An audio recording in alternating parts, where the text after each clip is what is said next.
Hi everyone, we'll start in 2 minutes.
Hi everyone, good evening and welcome to this webinar which comes on the back of a couple of the most hectic days that we've seen in the investment industry, especially in the mutual fund industry.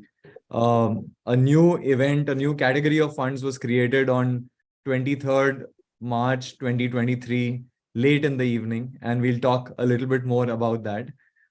Joining me on this panel are Aashish Sommaiyaa, who's a friend, CEO or a two-time CEO, currently CEO of WhiteOak AMC. He's also one of the early backers and angel investors in Dezerv.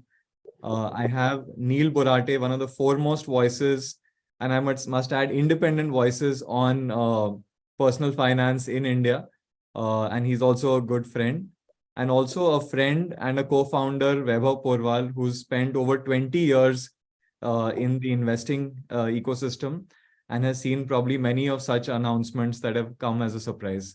I'm Sandeep Jethwani. I'm founder of Dezerv. Let's dive straight in. Neil, why don't you tell us what actually went down? What is the big change? Why is everyone so troubled, excited about what happened in the last couple of days? Sure, Sandeep. So, as many of you would know, the change came suddenly out of nowhere in the amendments to the finance bill. And basically, it said that irrespective of the holding period, your debt fund will be taxed at slab rate.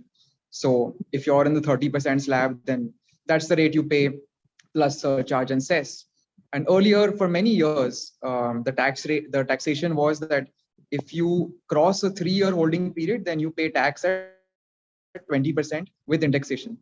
In fact, if you go back to pre-2014 also, the dividing line was 1 year, not even 3 years. And you had the option of 20% with indexation or 10% without indexation. So it was even more favorable back then. So the history of debt fund taxation has been of progressively tightening tax rules, unfortunately. And the change was the latest of a series of announcements over the years. Vaibhav, why don't you help us understand and break this up into how today mutual fund taxation looks like top down? We used to have 2 categories, now we have 3. Let's just spend a minute on that before I come to Aashish for a few questions.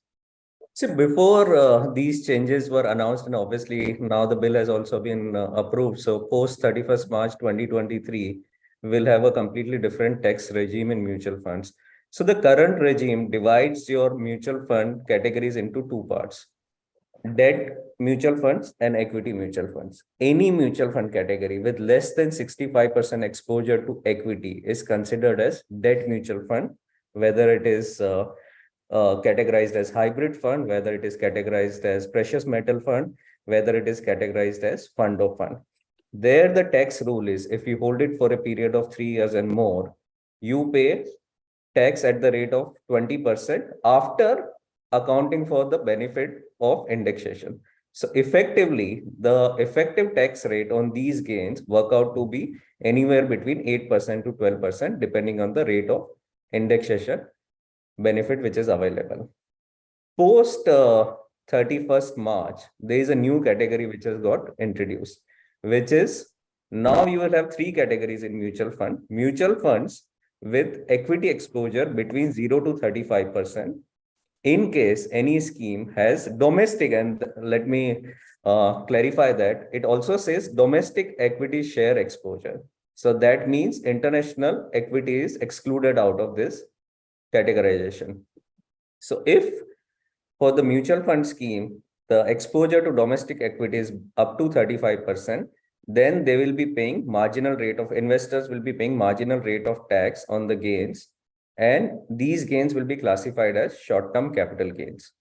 If equity exposure is between 35% to 65%, we should for the lack of better word, call them hybrid funds. Hybrid funds will have tax benefit of long-term capital gain with indexation for a holding period greater than 3 years. So that means if you hold these funds for a less than 3-year period, you will still be paying marginal rate of tax, and these gains will be considered as short-term capital gains. However, if you hold it for a period greater than 3 years, then you will be paying tax at preferred rate of 20% after accounting for the benefit of indexation. And third category is funds where equity exposure is greater than 65%. There is no change in that category. Today, you pay 10% tax if you hold it for a period of more than 1 year. You will continue to pay 10% if you hold it for a period of more than 1 year. So that's how a new category has got created. Earlier, we had two categories, 0 to 65%, 65% and more.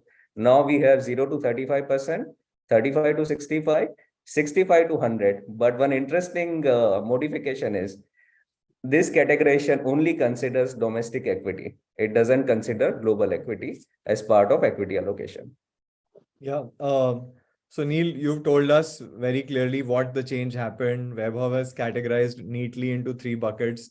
Aashish, what is the actual impact on all of us in our portfolios? How much % return have we lost or not lost? No, there is, certainly to the extent that our debt mutual fund industry is nearly 20 lakh crores in size. Okay. And largely, if you ask me, yes, there is a lot of liquid fund and all, overnight funds, liquid funds, all these categories are there. But the reality is that the debt industry is still very, very big. And, high net worth investors, retail investors, middle class investors, whoever you call it, right from 500 rupees to crores of rupees.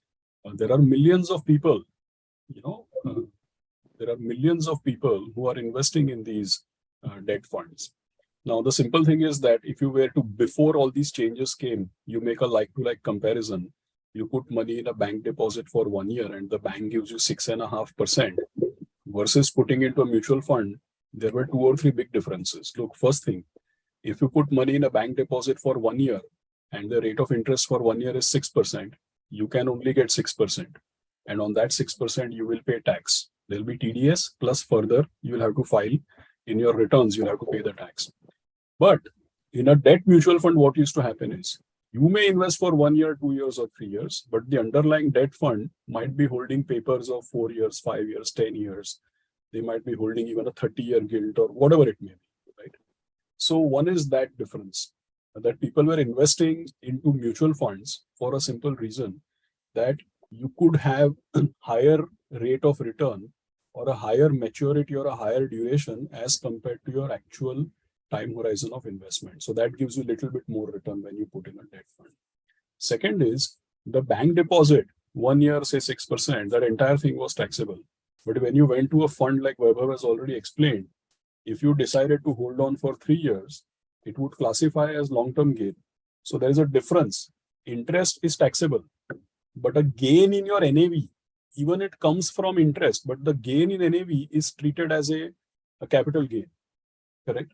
So now this is a big difference. Now what they're saying is that change in NAV, sorry boss, change in NAV is not capital gain. Change in NAV is also like interest income, correct? So I think that's a very, very big change. Now what will people do that, okay, if you put money in a debt mutual fund and your NAV change is treated like interest income or normal income, and it is going to be taxed as if it is normal income and not taxed as if it is capital gain, then why should I worry about whether I'm going to buy a corporate FD, a corporate bond, whether I directly buy government securities from RBI, I put money in a bank deposit, or I buy a debt mutual fund? I will just see that what has the highest potential rate of return minus expense. Tax as a consideration is out of the window now, right? So yeah, so I mean, for wealth managers like you know, you will have to obviously provide a more plethora of choices to people. Previously, you didn't need to show people so many choices because it was a no-brainer that everywhere else interest income was interest income, but in a debt fund, interest income was treated as capital gains. It became an obvious choice and you didn't have to debate anything. But now the choice is not so obvious. Now everything is treated as if interest income is interest income. So you will see what has the highest interest income and lowest cost associated with it. You will go for that instrument straight away.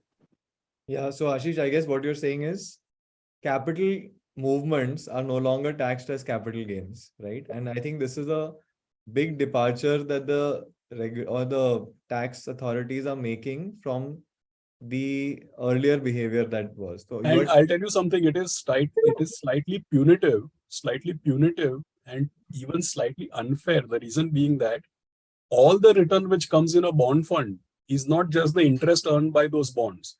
A lot of return which comes in a bond fund is appreciation when interest rates fall.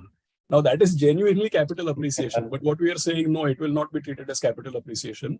It will be treated as if it is interest. So देखिए क्या है, when you buy, जब आप एक fixed deposit या bond खरीदते हैं, तो interest is interest, principal is principal.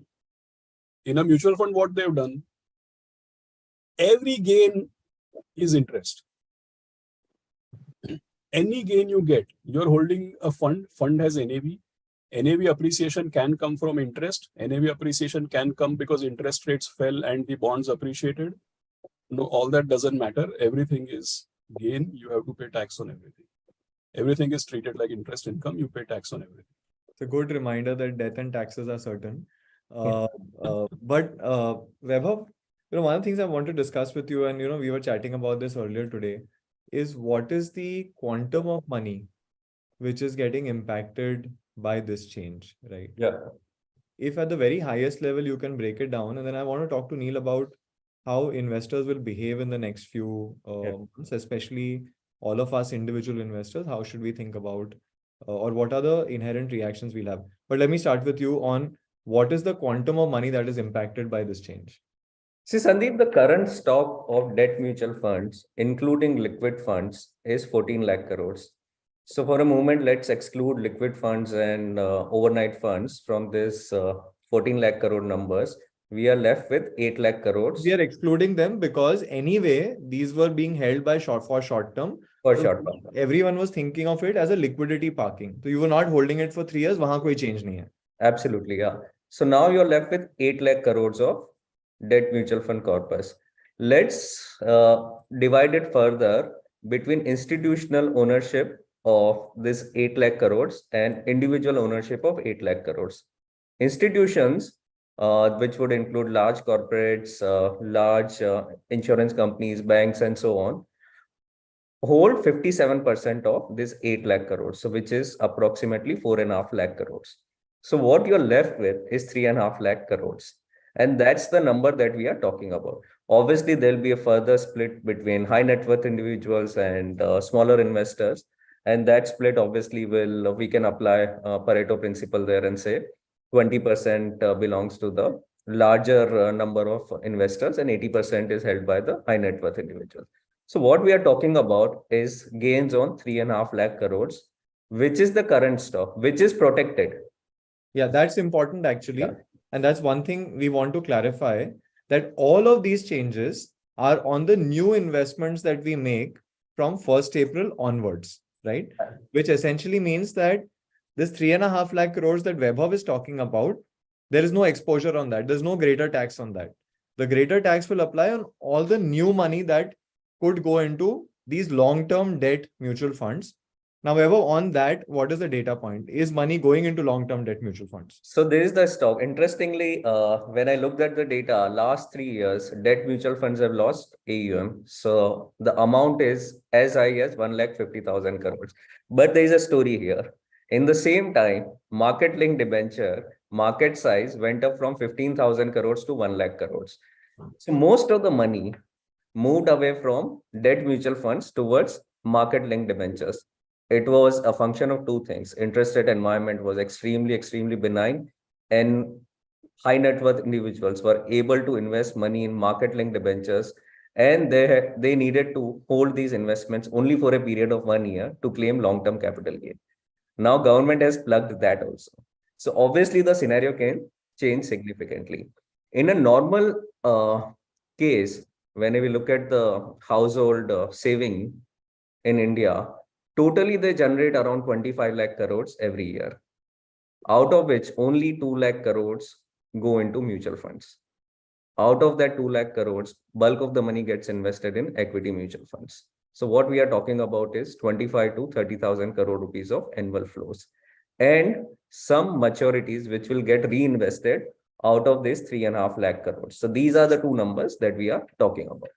Yeah. So Neil, you've been doing this fantastic series where you talk to people about their money habits, right? And one thing, like Vaibhav pointed out, is that money has actually been going out of debt mutual funds and potentially towards equity funds. Markets were doing well, logical, right?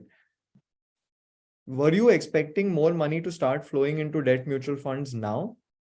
And will that get impacted because of this tax change? Yeah, I absolutely was, because interest rates have gone up globally and in India. And if you look at the difference between the earnings yield and the bond yield, I mean, that had changed towards the bond yield, that the favorable skew.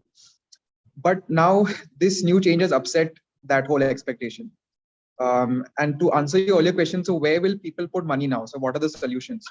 So for those who are at the lower end of the tax brackets, FDs will now make a lot of sense, because earlier if an FD was giving 8% and the yield of a debt fund was also 8%, then the debt fund had that slight tax advantage. Now that is gone.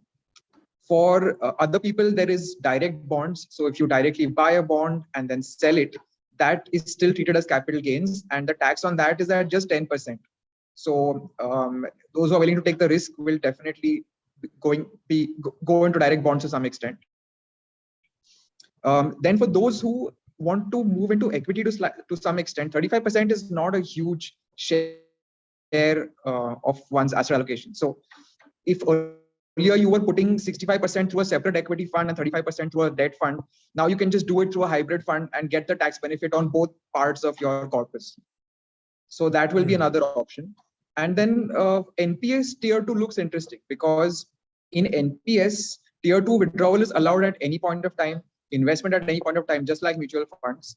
There the taxation is somewhat ambiguous, but worst case scenario, same slab rate taxation as debt mutual funds. But when you rebalance inside the NPS wrapper, when you move from debt to equity, equity to debt, there is no tax implication. Yeah, I think this is very interesting. So just for everyone's benefit, there are instruments like NPS tier 2 and hybrid funds where the fund manager can move money from equity to debt and debt to equity, right? And the advantage with these funds is that you pay tax obviously when you exit the fund and at the tax rate which it qualifies for. So there is a 35 to 65% equity exposure funds, which will still get the benefit of indexation. And this is the interesting part, that there are continuing to be some instruments which will have a meaningful debt exposure, which will still benefit from the old regime of capital gains tax being applied on long-term basis after the indexation benefit. Aashish, since you're an integral part of the industry, what is the theory? Are you expecting a lot more money to come into these hybrid kind of funds? Should wealth managers like us up our game and include all of this in the way we recommend solutions to our users? And I'm sure Vaibhav has a strong view. We've been working on it. But what are your thoughts? Yeah, so I think that a lot of, look at it this way, that previously assume that there was no discussion about this 35% equity, and assume that people were putting money purely in debt. Okay.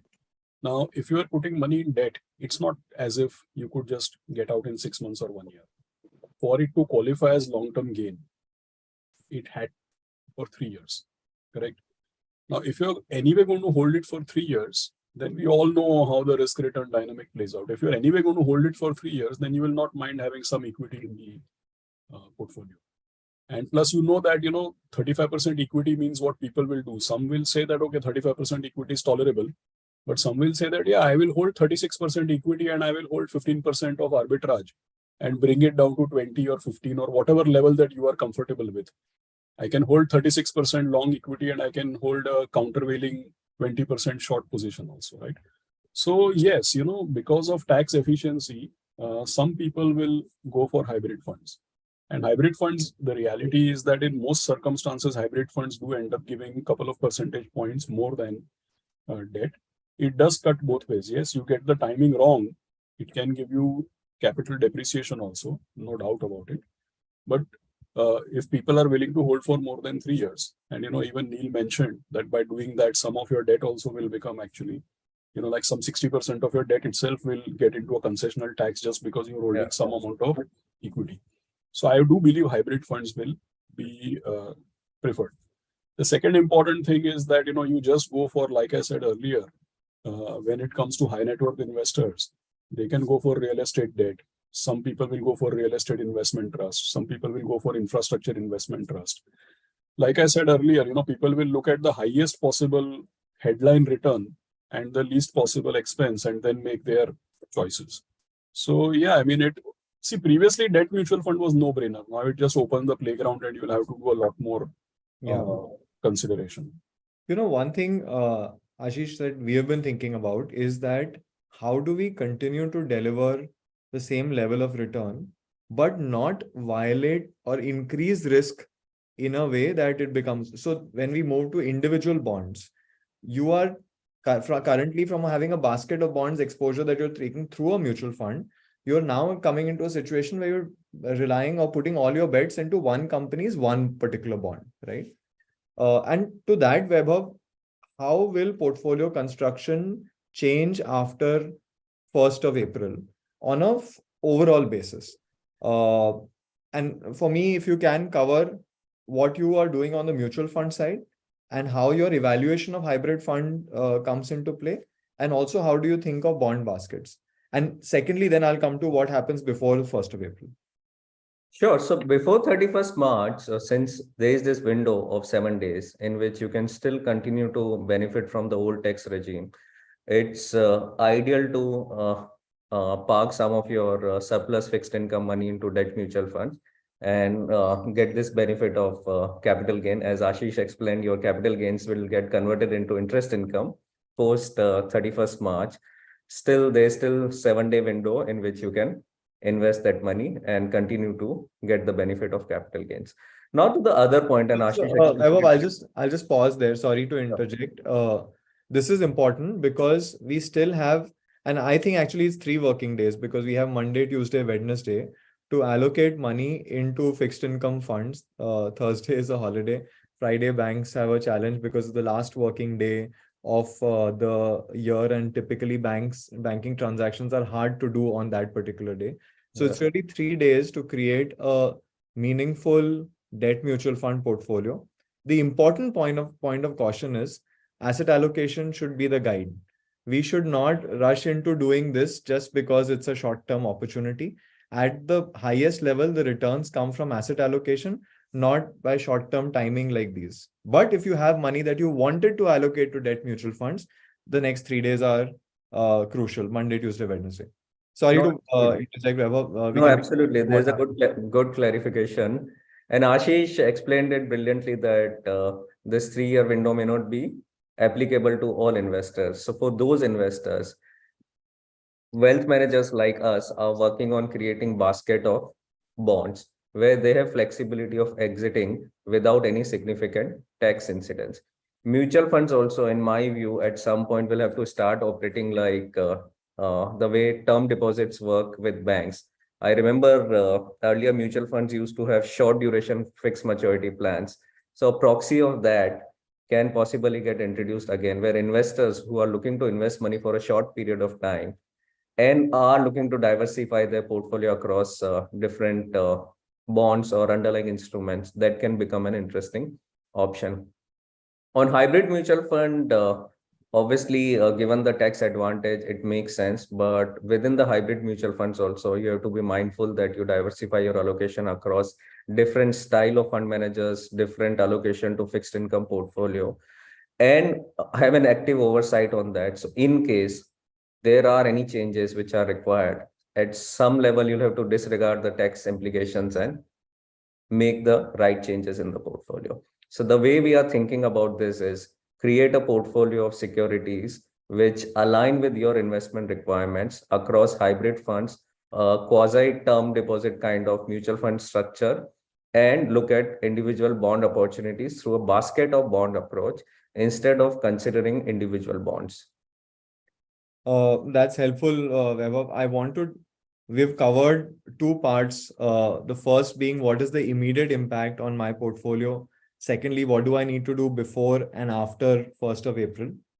There's one question which has come up, and Aashish, if you could help me answer this, that don't we have already got hybrid funds? Are there new hybrid funds which are likely to come up as a result of this?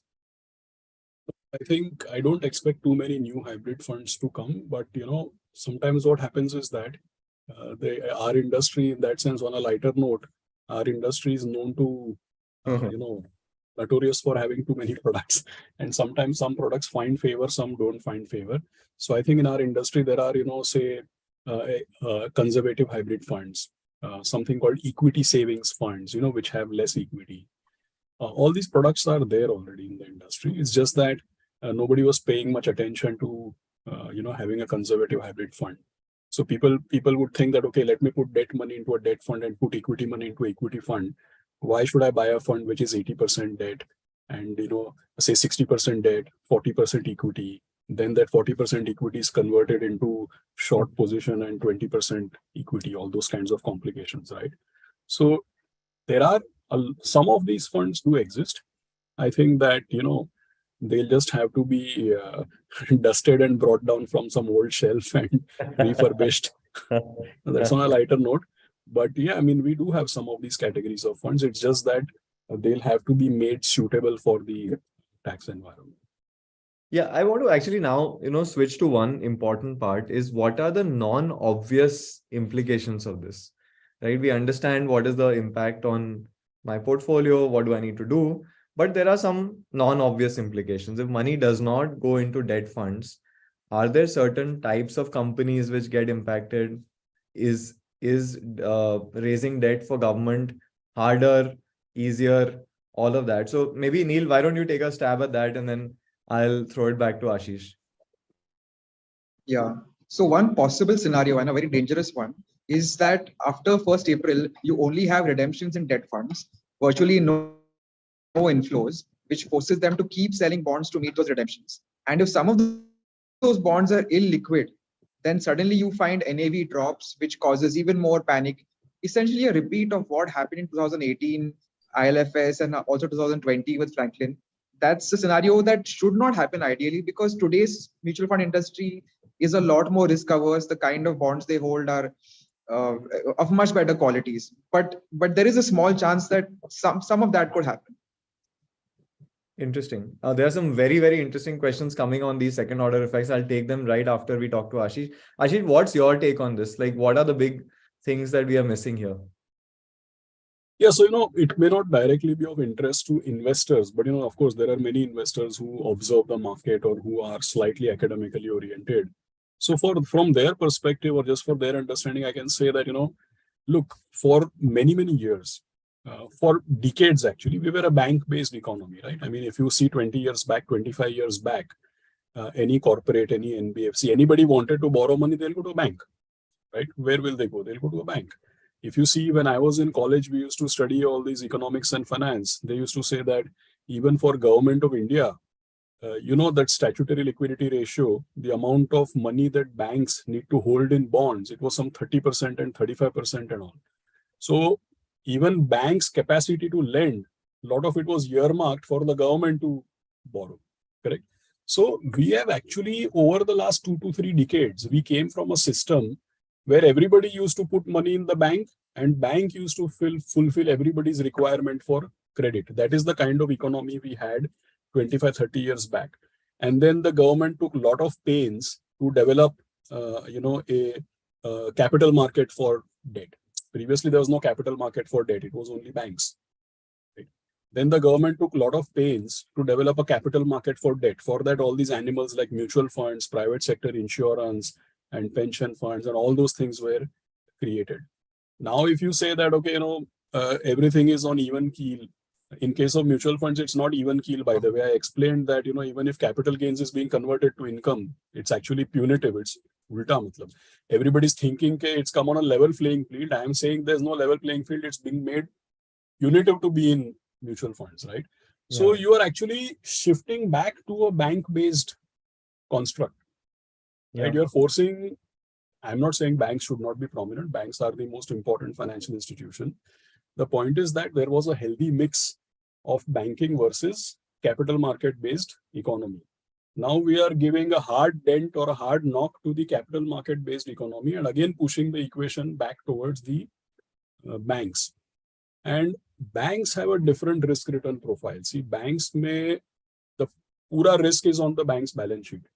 Mutual funds are a different animal. They are a capital market animal. The return is unit holders return, risk is unit holders risk. And we operate on 10-20 paisa, 30 paisa, 0.2%, 0.3% kind of margins. Banks operate on 300 to 400 basis point of net interest margin. So the cost of intermediation through a bank is very, very high. Cost of intermediation through capital market animals is very, very small. So I think for the academicians, there is something to think about, that we were thinking of a vibrant bond market, vibrant capital market. The biggest transactors in the bond market are mutual funds, who do buying and selling. Now, like Neil said, that over a long drawn period, I don't think it will happen immediately, but over a long drawn period, what will happen is that certain categories of mutual funds, they may get X rupees of inflow, but 2X or 3X rupees of outflow. So for a longish period of time, they will only be attriting, correct? And where will all that demand go? Like today, if an NBFC wants to borrow, mutual fund is the first port of call where an NBFC will borrow from. Now, if mutual funds will say that, okay, we are not subscribing more, where will they go? So I think in some pockets, for banks, the cost of funds will go down, but for some pockets of the market, the cost of fund will actually go up. It has to, because for a bank, deposit plus 4% is the lending rate. For a mutual fund, it's just the market rate. There's no such considerations. So I think there will be distortions according to me. If mutual funds do not remain as big as they have been, then there will be distortions. Not an expert at understanding the full scenario, but I don't believe that there will be no disturbances. Oh, very interesting. There are some very specific questions coming in, very interesting ones too. I'll lob the first one at Neil because he's covered this space. Pushkar Raj is asking, how about committing for endowment funds which have guaranteed almost 7% tax-free returns? Yeah, I wrote a long and detailed piece arguing that you should prefer target maturity funds over endowment plans. So I'll give some history to it and then come to the present scenario. So I think we lost Neil. Yeah. Neil is, he has some, we'll let him answer the endowment question. I'll come to Aashish for another area, which is very interesting, Aashish, and you were at the forefront of this space. Agents. Sorry, Neil, we just lost you for a bit. I'll come back to you for the endowment question in just a bit. Aashish, you were one of the pioneers in international fund of funds in your previous role. Does it still make sense to invest in international equity funds is the question being asked. Yeah. So, look, till now we were discussing impact of tax changes. But, if you remember, if I'm discussing banking, if Vaibhav was talking bonds, mutual funds, see there we were talking about taxation because you're comparing like to like. Fixed income instrument 1, 2, 3, 4, tax impact. But when you're talking international funds, It's the asset class which matters. See, I'll tell you something. There are very many years, like say 2012, US market did very, very well. Indian market was down. Okay. I think it would have happened in 2018, 2019 also. Correct. So the point is that there are very many years when international markets have a positive return and India has a negative return. So when you are buying international equity or you're buying another asset class, you're trying to buy a bunch of uncorrelated assets because they will diversify your risk. So in that, you're not supposed to see tax as your prime criteria. Meaning if US market is up and India's market is down, forget the tax. You are clearly going to benefit through such kinds of diversification or such kinds of investments. And also let's understand one thing, कि tax नहीं भरना है उसके चक्कर में पैसा गड्ढे में थोड़ी डाल देंगे. Right? Tax नहीं भरना है तो ensure करो कि return भी नहीं बने. That's not the logic. If you're an Indian investor, I understand that bulk of your money is in India. But then there are very many other markets which provide you exposure which India cannot. If you invest in South Korea and Taiwan, you will get microchips and tech exposure. If you invest in US, you will be at the forefront of Mr. Musk's companies and so many other things. If you invest in Saudi Arabia, you get exposure to oil, right? So there are, if you invest in Vietnam and all these countries, you know, they are export oriented. So there are many countries which give you exposure, which Indian market otherwise doesn't give. And that improves the health of your equity portfolio. So just to save tax, you cannot obviate those investments. So I think that, you know, you have to invest, tax or no tax, diversification, buying uncorrelated assets, buying complementary assets, buying assets which give you exposure, which is not available in India. It's a must. You know, one important point of the tax structure that we have on investments is that we pay tax only on realized gains, right? So it's important to realize gains before worrying about tax. So, and I think that's an important point, Aashish, and therefore asset allocation is super important. Neil, coming back on the endowment question, you were telling us that how you're compared it with target maturity funds and said those are better, but now things are different. Now things are different, at least until 31st March. So after 1st April, if your premium is more than 5 lakhs, then your maturity amount is not exempt. So after that period, you have only a limited window to invest. I mean, a limited scope to invest in endowment plans. But there are certain issues with endowment plans which I have, regardless of these tax changes. So for example, the IRR in them is never transparently disclosed. Then they expect you to pay year after year, and 1 year you miss and there are stiff penalties. If you want to exit halfway, it's a big problem. You have to pay surrender charges. And they want you to do a 10-15 year commitment. I mean, here the tax code is changing year after year, and for 15 years, how can you predict whether you'll be able to pay and get that kind of return? So there are fundamental issues with endowment policies, and those don't go away despite this tax change, which has made them slightly better placed compared to debt mutual funds, at least in the very short term till 31st March. Yeah, fair enough. Vaibhav, one question, since we spoke about that before 31st March, you make an investment. There's a question coming that what is it that we should invest in before 31st March? And this person has added that, you know, the money is for 10 years plus. So I'll let you answer that. But what if I don't have money for 10 years plus also? If I have money for 3 to 5 years, what do I do? See, what we are recommending, and obviously you worked on these two approaches, where two sets of investors, one set of investor who is looking to optimize returns for a 3-year holding period. They obviously, as Neil said, still have window to invest in target maturity funds till 31st March. We have devised this interesting strategy where you get a combination of hold to maturity returns and roll down compression of yields. So effectively, you're targeting very attractive post-tax returns. Second approach is where the investor is saying that I have money for a long period of time. There you want to be mindful of 3 things. And I'll borrow from what Aashish said, gadde mein nahi dalna hai paisa just because you want to invest. So you need to be mindful of the fact that you need to protect your yield. Your return protection has to be there. Your capital should be adequately safe. And at the same time, you're not taking significant reinvestment risk. So combination of these three things is what we are recommending to the investors, and that we have created a portfolio which offers all three benefit. Yeah, one of the questions coming is on P2P investment. That is this now a good time to add money to P2P lending because it seems more attractive given the higher headline returns. And again, I'll here go back to what Aashish said, right? It's important that safety of capital is there because at the end of the day, we'll pay tax on the returns that we make. It's very clear that even after this taxation, mutual funds or debt funds, regulated instruments remain one of the best ways of allocating fixed income money.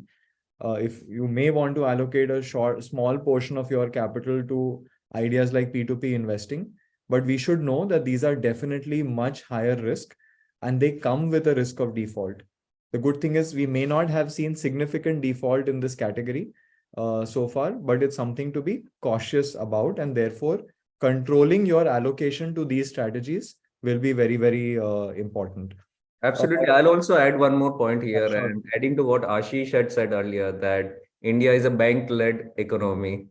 Unfortunately, in India, and fortunately for savers, we have not seen any default in the country, but there is always a default risk with the bank. Mutual funds, on the contrary, give you that diversification benefit where you can spread your money across multiple instruments and therefore reduce your risk of default. Yeah.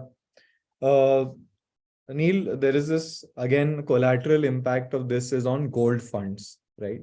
And the question is now, I was investing, somebody asked, I was investing in gold mutual funds. Now, do I continue to invest in that?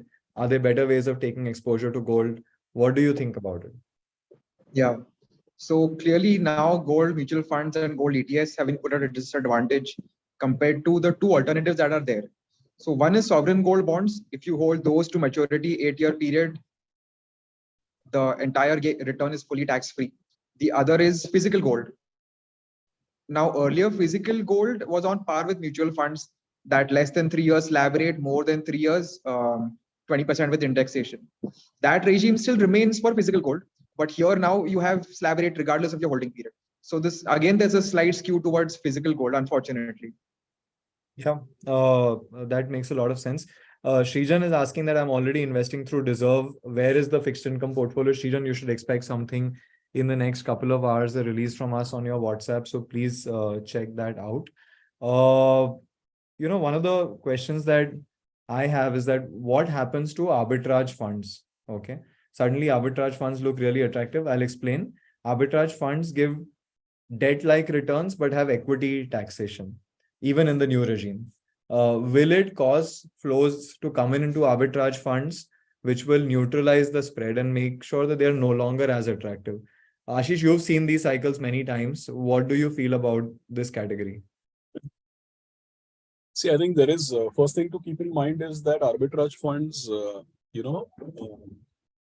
heavily depend the returns. What type of returns you will get depends on the stock market conditions. Meaning, not that stock market has to go up or down or any such thing. The point is that if there is some kind of trend in the market, then there might be a positive spread. And then, you can, because anybody who has observed arbitrage fund, let's say you observe an arbitrage fund for 1 year, what you will realize is that for 7 or 8 or 9 months out of a year, it has a very boring low return kind of thing. And in 2-3 months in a year, it ends up making bumping up the average for the rest of the year. So that tells you that, it needs some type of movement in the market whereby arbitrage funds can make return. Second important point is that even in arbitrage funds for short periods of time, like, few days, few weeks, or sometimes even a month or two, you can end up getting zero or negative return. Third thing is that there is a capacity constraint, meaning that if you think that arbitrage funds can handle suddenly 4-5 lakh crores of corpus, no chance. All of them will end up giving zero return if there is such a lot of money chasing arbitrage, right? Because for people who follow textbooks of finance, they know that technically there should be no arbitrage, right? Because arbitrage is like, risk-free return, it's a free lunch. And free lunch in the stock market is a sign of inefficiency, which will prevail only for short periods of time and only for some amounts of money. It cannot prevail for long period of time with lakhs of crores of opportunity. Aisa hota nahi hai. It is a oxymoron to expect that you will have arbitrage which will be there forever and absorb a lot of money, right? The money which goes into arbitrage very quickly kills that arbitrage and then goes to the next possible opportunity. So yes, some money will go to arbitrage, but then I don't think it's a large sustainable opportunity. From time to time, it will come and disappear. It's like that. Makes sense. Somebody's asking how do I create a portfolio through Dezerv? So we are open 24/7. Go and download the Dezerv app on App Store or Play Store, and you can figure out very easily. And our member partners are on standby for any help that you need. One of the things that is concerning on everyone's mind, including mine, is, and we'll sort of wrap up with this one, is do you think there'll be a lot more of such tax changes, surprises coming up? Equity taxation in India still has a beneficial rate of tax. It's at a lower rate of tax. There is some debate on what will happen to ZCBs. Nilesh tweeted about it today. We'll talk about that in just a minute.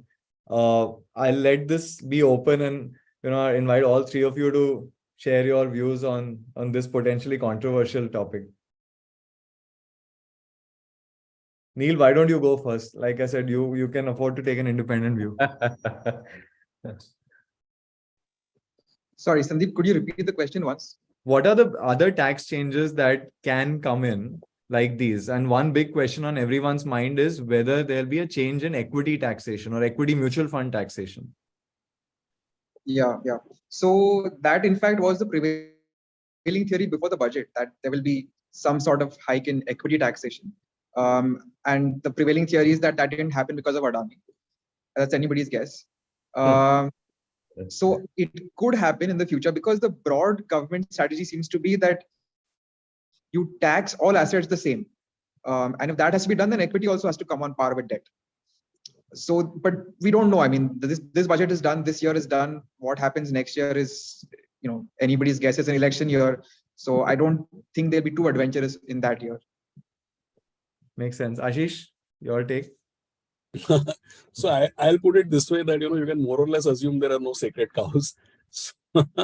So why? But, look, so I mean, I think that, you should be willing to live with certainty. I think one of the key success factors for anybody to be a good investor is to be probabilistic and not to be deterministic, right? So if you start thinking, ye to ho hi nahi sakta hai, then you are most prone to getting stuck on that.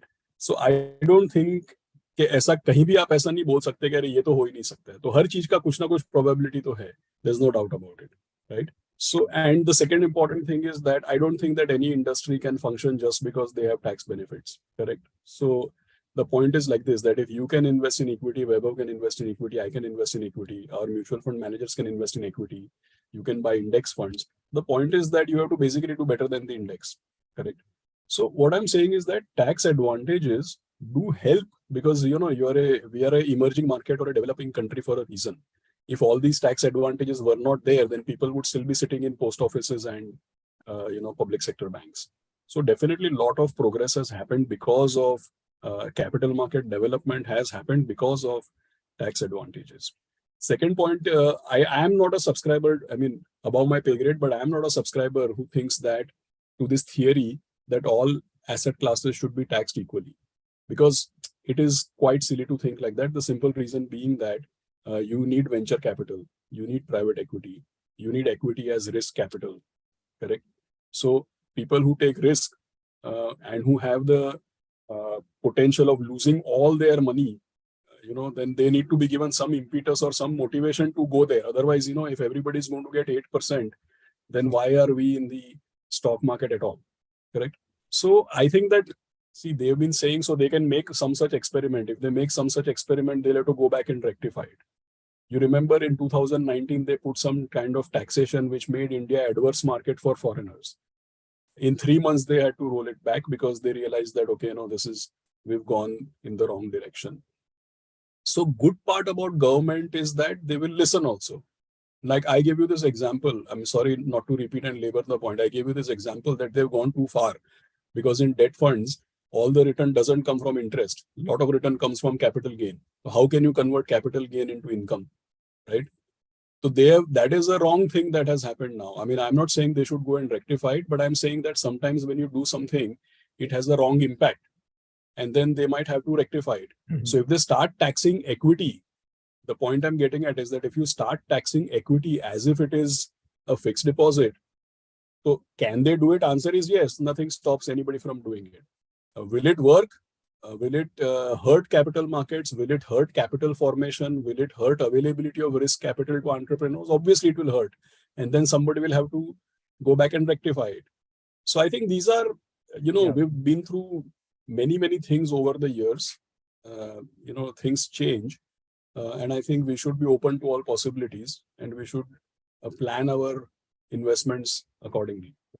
Vaibhav, why don't you talk? I mean, share your view, of course, but also like how at Dezerv we think about tax changes. How do we react to those also? See, 2-3 things, and Aashish made a pertinent point that equity should be treated differently, because that capital, that pool of capital is obviously subject to significant amount of risk. And globally also, equity as an asset class is treated differently. And most of the developed countries also, the tax rates are preferential rates. So I don't think in India, which largely is a risk capital deficient country, government will go to that extreme.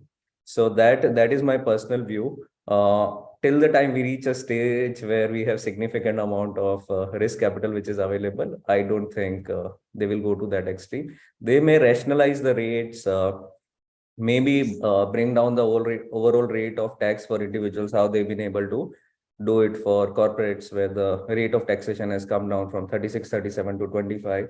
They may do something like that to bring all the gains on parity, but standalone equity going up to 35-40% in a situation where we don't have access to too much of risk capital is very unlikely.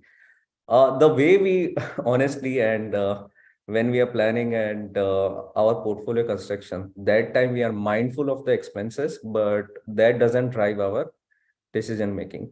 Probability of return and probability of achieving investment outcomes, right investment outcomes for investors, is how we think about it.